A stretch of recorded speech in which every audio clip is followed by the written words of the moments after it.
But when that didn't work, his administration had to make an 11th hour decision. WLWT News 5's Andrew Setters live to explain this legal battle. But Andrew, many people went to bed thinking the election was still on. You're at a polling location where you've seen some people show up.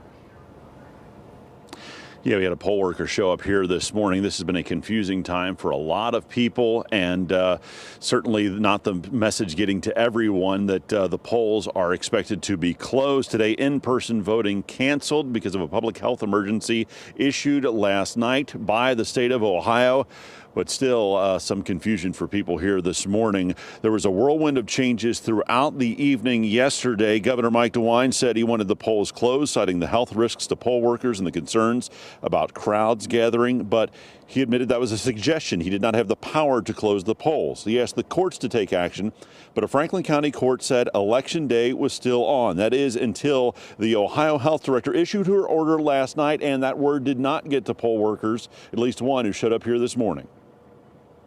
I came to work the polls. I was told last night that some of the people was going to be here at 5 o'clock. So nobody called me this morning, so I did not know.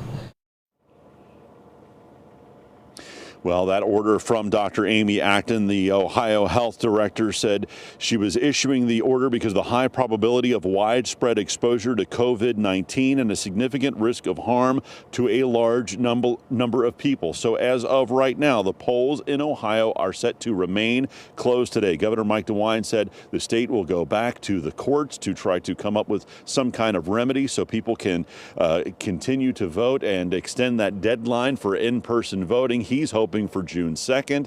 But again, this is all still very much in flux and no decision is made yet. What you need to know as you get up this morning, polling locations closed by order of the Ohio health director in Ohio today. Reporting live, Andrew Setters, WLWT News 5.